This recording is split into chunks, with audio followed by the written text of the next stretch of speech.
let's lastly focus in on the story from the New York Times, which is titled, it's a story titled, Seeking God, or Peter Thiel in Silicon Valley.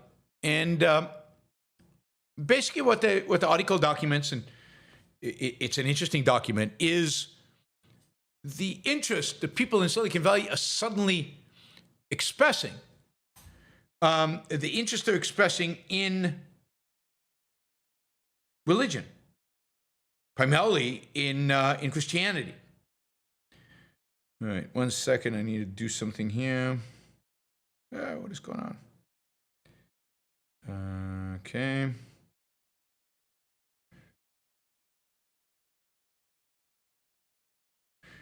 And this interest is primarily stimulated by Peter Thiel's success as a venture capitalist, success at kind of being the first Silicon Valley guy to be a Trumpist, to support Trump, and the fact, I mean, he's an incredibly successful venture capitalist, right? But add that to the fact that, he's long time being considered one of these really intellectual, smart Silicon Valley people. And people are suddenly realizing, partially because he's making a bigger and bigger deal of it, is that Peter Thiel is deeply religious. He is, I believe, a Catholic, in spite of the fact that he is gay and has a very non-Catholic lifestyle. He is deeply Catholic. In 2023, Trey Stevens, who is one of Peter Thiel's venture capitalist partners in his Founders Fund, and also one of the founders of Anduril Industries, the defense industry that makes drone submarines and flying drones. In 2023, in his home in New Mexico, Peter Thiel gave a talk. The talk was basically about miracles, forgiveness, Jesus Christ, and innovation, Silicon Valley, the West. The room was full, and people were like, wow, this is interesting. He's a gay billionaire, unbelievably successful venture capitalist. Everybody agrees is super smart, seems to always see the future before everybody else does. And he's a Christian. I mean, a real Christian, not just a pretend Christian, a real Christian. And this has sparked some interest, and there are now groups being formed in Silicon Valley around discussion of Christian principles and how they apply. Last year, a new nonprofit was started called Acts 17, which basically holds events all over Silicon Valley and Hollywood, entertainment, to explicitly discuss faith. Faith as it applies not just to issues of typical religious issues, but also to the profession. How does it apply to the industry? How does it apply to the lives that these successful entrepreneurs lead? Right? I mean, Thiel, again, talks a lot about how Christian theology informs his politics, right? How the Ten Commandments, how he finds meaning in the Ten Commandments, which ones he thinks are more important. And again, every time he comes and speaks about this, the audience is packed in. Gary Tan, who's the chief executive of Y Combinator, is hosting events of Acts 17. This is Y Combinator, where Christianity explicitly is being introduced to the tech world. In addition to Peter Thiel, they've recently had Dr. Francis Collins, if you remember, the former director of the National Institute of Health, who talked about reconciling faith with science.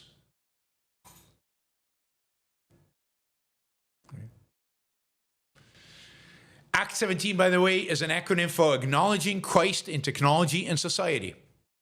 Acknowledging Christ in Technology and Society. They're not subtle. It's also a reference to a biblical chapter, Acts 17, in which Paul the apostle crisscrosses Athens and Thessaloniki to spread the gospel among the Greeks. Quote, kings and queens of culture, which is exactly what this nonprofit is trying to do. And this is gaining some adherence. While the Bay Area is still one of the least church-going parts of America, growing interest in this is happening, and it's not surprising. We've seen it recently with all the different public intellectuals acknowledging the importance of Christianity and to some extent shifting towards Christianity. We've seen it even with Elon Musk, who in a recent interview with Jordan Peterson basically said he was a big believer in the principles of Christianity. He also said atheism left an empty space. Secular religion took its place. Maybe religions are not so bad to keep you from being sad. That's Elon Musk. That's me quoting Elon Musk. We saw it, of course, with Ayn Hirsi Ali, others claiming to be Christian, culturally Christian. We're seeing with a real shift. Joe Rogan has come out much more favorable towards religion and Christianity.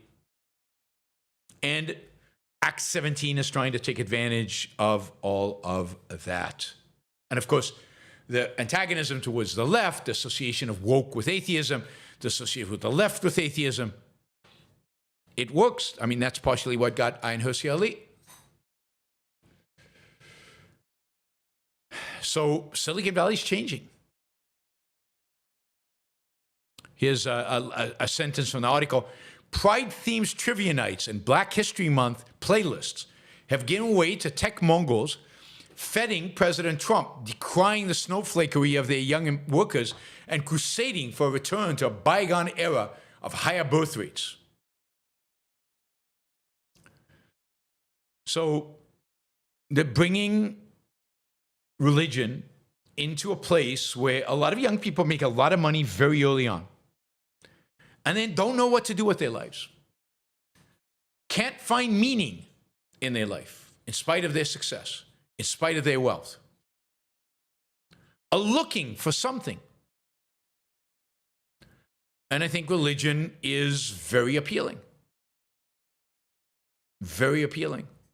Because the fact is that our secular culture has no answer to religion and does not offer alternative to meaning. And indeed, all the intellectuals out there, all of them are basically saying, with the exception of Sam Harris, are basically saying, yep, you got to believe in this nonsense in order to find meaning in life.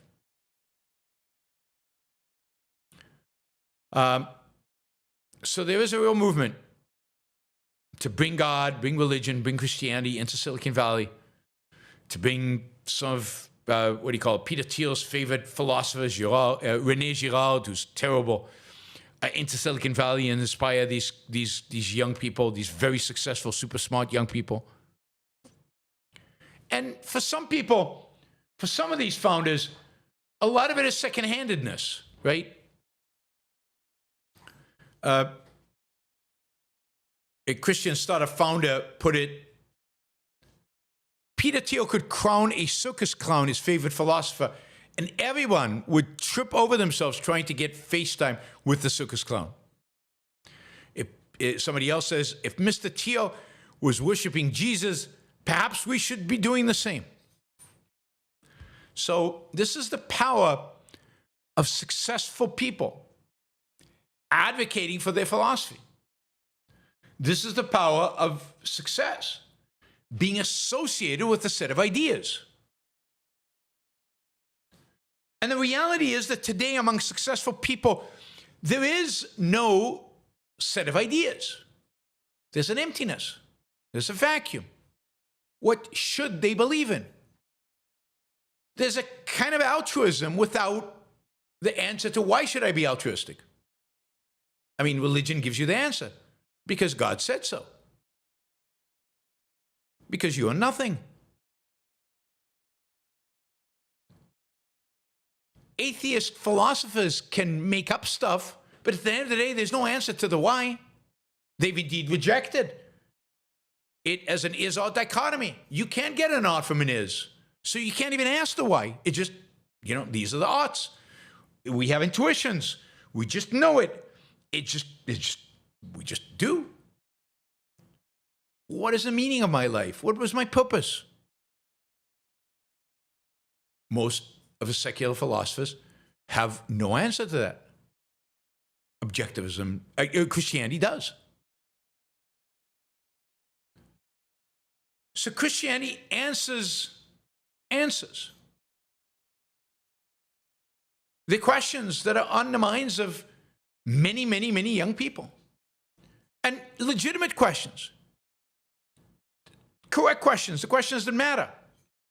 About morality, about meaning. And of course, the modern purveyors of Christianity have managed to convey Christianity in a way that it's okay to be a billionaire. It's okay to make a lot of money. It's okay not to give all of it to philanthropy. It's okay not to love your neighbor like yourself or to love your enemy. Somehow they manage, call it prosperity theology or whatever they want to call it.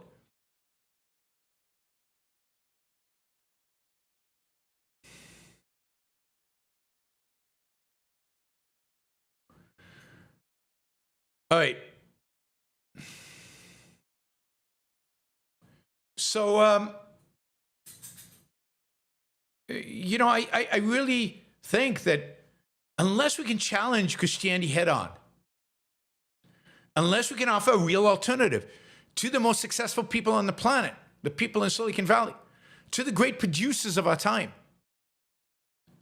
unless we can offer them an alternative, unless we can offer them a vision, unless we can offer them a solution to the challenges they face, challenges of meaning, challenges of purpose, challenges of morality, I mean, then we are doomed to, retrograde. We are doomed to go backwards to religion, and ultimately for that religion to destroy these people, to destroy their greatness, to destroy Silicon Valley. It's up to us. There's nobody else. It's up to us to present a real alternative. There is no other. Ayn Rand is the only one out there that has an actual alternative to religion, an actual moral code, a consistent, thorough, deep moral code, and an answer to the meaning of life, an answer to what your purpose should be. It's tragic and sad. Maybe a few years ago, Silicon Valley was looking for answers in meditation and, hot yoga and in all kinds of touchy-feely Eastern philosophies and stuff like that. None of those have the kind of uncompromising, clear, 2,000-year-old tested answers like Christianity. They can't compete. And therefore, I think Christianity is going to win. Unless we face them down. Politics is way too early. Way too early. I mean, you can't inject something into politics when nobody supports you. Nobody ever starts with politics. You start with education. You start with cultural change. Politics will fall out of that. You can't start with politics. Politics is essentially populist. It's essentially the masses, large numbers of people. But we don't have large numbers of people. You can't start at the end. That's the end result of the education, of the cultural change of your efforts. Not the beginning, the end. So no, I don't think anybody in AOI should go into politics.